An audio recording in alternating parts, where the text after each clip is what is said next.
Hola chicas y chicos, bienvenidas y bienvenidos a la primera sesión de la materia de química. En esta primera sesión vamos a ver el tema de los modelos atómicos. Entonces vamos a empezar con una imagen bastante interesante. Ahorita la voy a ampliar. En esta imagen de la parte izquierda vemos un entramado de como hilitos, ¿no? Que están con ciertos destellos.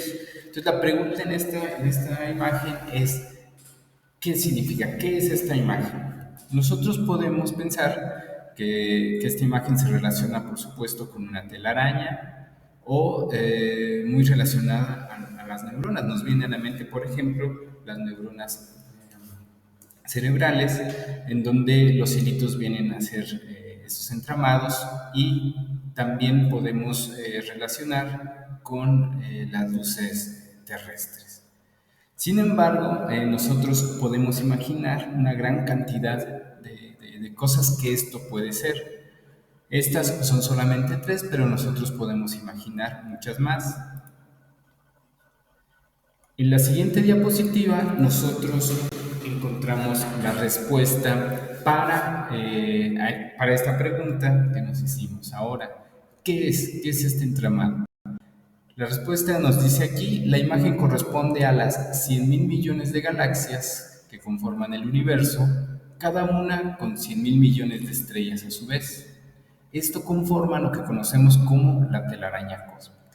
Es decir, todo ese entramado que parecen ser hilitos con destellos, en realidad está compuesto de cientos de miles de millones de galaxias.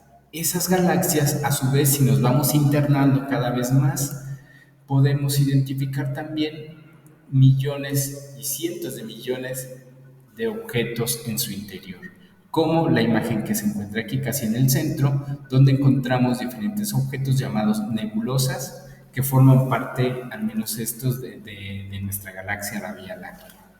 También dentro de las galaxias, encontramos estrellas, soles de diferentes tamaños y también objetos llamados planetas. Dentro de nuestra galaxia hay un conjunto de planetas que nosotros conocemos como la Vía Láctea. Perdón, el sistema solar. El sistema solar está compuesto, por supuesto, de diferentes planetas, entre ellos la Tierra, que vemos aquí en la parte superior, parte inferior derecha. Si nosotros vemos desde fuera a la Tierra, podemos observarla como un punto, como una esfera sólida, con ciertos colores ahí verdes, amarillos, azules, pero si nosotros desconociéramos totalmente el significado de los planetas, si alcanzáramos a ver nada más a este objeto, desconociendo todo lo que sabemos acerca de ellos y sobre todo del planeta Tierra, podríamos pensar que ese objeto es sólido. Sin embargo, si nos entramos a la Tierra, vemos que en realidad hay un montón de vida, hay plantas, animales, un montón de elementos que conforman la Tierra y que además están en movimiento. De igual modo que como empezamos con la imagen de la parte superior izquierda, pensando que eran hilitos y que dentro de esos hilos se encuentran 100.000 millones de galaxias, y dentro de las galaxias se encuentran 100.000 millones de estrellas y también planetas, que dentro de los planetas también hay elementos, y dentro de esos elementos en los planetas también hay otros componentes. De ese mismo modo, nosotros podemos imaginar cómo empezaron a pensar, a surgir las ideas acerca de la composición del átomo. En principio, la pregunta viene a ser parecida a lo que nosotros nos planteamos ahorita. ¿Qué es lo que contiene? ¿Qué está dentro de lo que vemos? Si es que de verdad hay algo dentro, o de verdad es algo sólido donde ya no puede haber más. De las preguntas que surgieron, o las ideas que se tenían, era que debía haber una parte mínima de materia que estuviera en todo lo que vemos, fuera la composición primordial de todo. A esa partícula, la más pequeña, le llamaron átomo, precisamente porque la palabra átomo viene de la composición de la palabra a, que significa sin, y tomo, que significa división. Es decir, átomo significa sin división. Al principio se tenía en mente que la partícula más pequeña en que se podía dividir la materia era el átomo. Era una partícula que ya no tenía más división, como lo que tenemos aquí, que en realidad empezaron a descubrir que sí tenía un contenido, que sí tenía componentes, y a esos componentes, como están dentro del átomo, les llamaron partículas subatómicas. Las partículas subatómicas son el protón, que se encuentra en el núcleo del átomo, y el electrón, y alrededor de este núcleo se encuentran los protones. Por mucho tiempo se tuvo esta idea que eran las partículas ahora las más pequeñas que componían a la materia: protón, electrón y neutrón. Sin embargo, con el tiempo se descubrieron otras partículas en el interior de los protones. Dentro del protón, entonces, existían otras partículas llamadas quarks, que en la imagen de la derecha la vemos de color verde. Son partículas que se encuentran dentro de los protones. Pero además también se encuentran unos pequeños hilitos llamados gluones. Esta imagen entonces nos viene a recordar la primera que vimos, con los hilitos, que en este caso se llaman gluones, los que forman parte del protón, y las esferitas llamadas quarks, que en nuestra primera imagen nosotros la vemos como destellos. Imagínense, en este caso tendríamos los hilitos a los gluones y a los quarks, que serían los destellos. La pregunta entonces es, ¿será que hasta aquí llega la composición de la materia, o hay todavía partículas más internas o componentes más internas que quizás no sean partículas, que también componen la materia cada vez más interna? ¿Qué tal si en esta parte que nosotros vemos como la más pequeña estamos simplemente en una etapa similar a la que vemos aquí? Todavía nos falta conocer millones y millones de componentes de la materia. En la tablita que vemos aquí abajo vemos los parámetros que componen, de los que se componen los átomos. Por ejemplo, el electrón, el protón y el neutrón. Aquí vienen sus respectivas masas. La del electrón es 9.1 más o menos por 10 a la menos 28. Quiere decir que aquí tenemos 0.00000 y en el lugar 28 se encuentra el 9. El protón tiene una masa de 1.67 más o menos por 10 a la menos 24. Hay 4 órdenes de diferencia entre la masa del electrón y del protón. De hecho, la gran cantidad de masa, la mayor parte de la masa dentro del átomo, le corresponde al protón.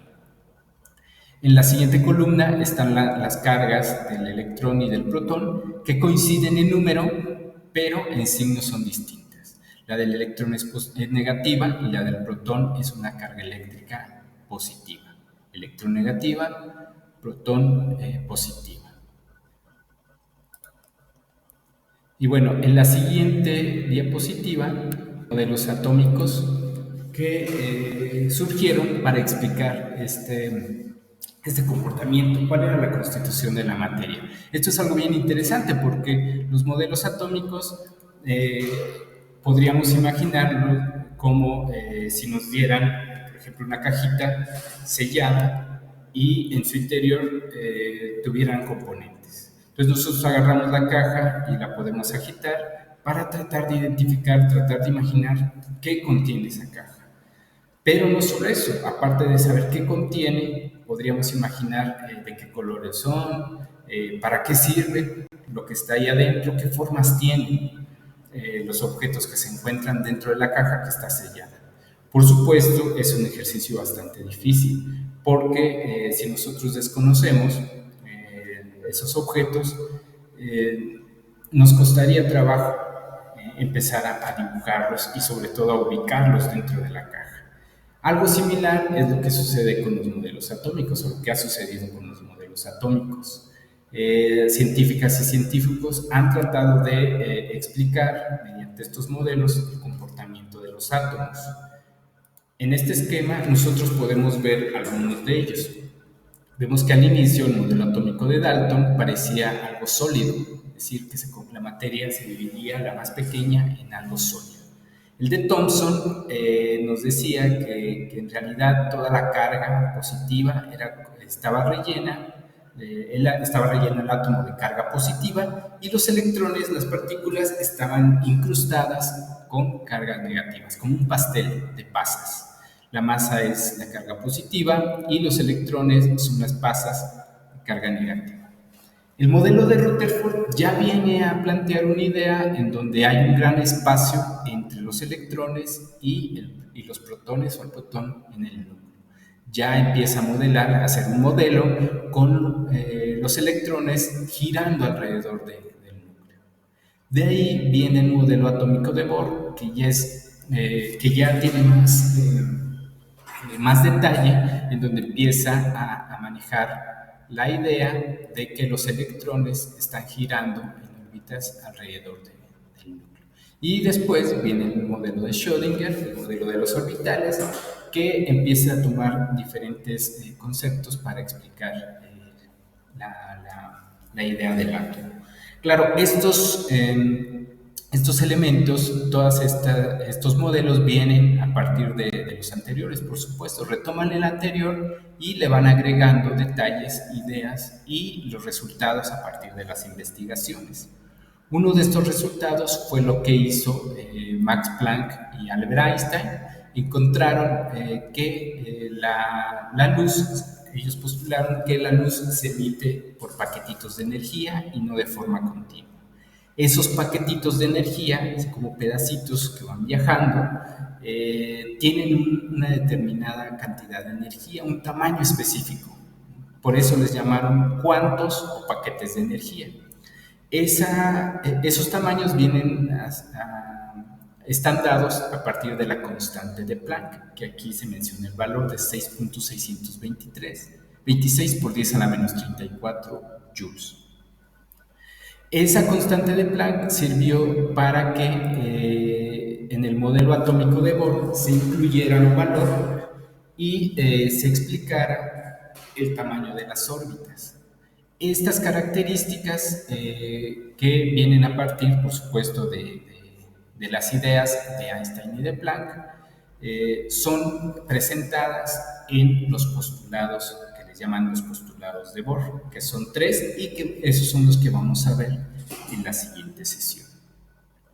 Entonces, para recapitular un poquito este tema, los modelos atómicos tratan de explicar la composición de la materia, la dinámica también interior de los átomos, la estructura, los componentes, pero también intentan explicar, por ejemplo, qué pasa cuando a los átomos les llega energía. Esa era una de las cuestiones que más interesaba a las y los científicos desde hace mucho tiempo. ¿Qué pasa con la materia cuando le llega energía? En algunos casos decían que realmente se desbarataba la materia si le llegaba energía. Sin embargo, nosotros podemos ver que continuamente estamos recibiendo la materia, estamos recibiendo energía. Sin embargo, no estamos viendo que se desbarata. En el caso del modelo atómico de Bohr, viene a responder esta pregunta tan importante para esta parte de la ciencia. Entonces, en la última diapositiva que nosotros tenemos aquí, ya para ir cerrando, vemos algunos de los materiales complementarios. Aquí están los textos que ustedes pueden consultar o los videos acerca de los modelos atómicos. Entonces, aquí les dejo en los apuntes para que puedan consultar con calma y profundizar un poquito más. Bueno, aquí nos lo señala el personaje, es conocido como la hormiga atómica, que viene más o menos acorde a lo que estamos viendo. Entonces, hasta aquí dejamos esta sesión. Nos vemos en la siguiente. Mucho ánimo y mucho éxito.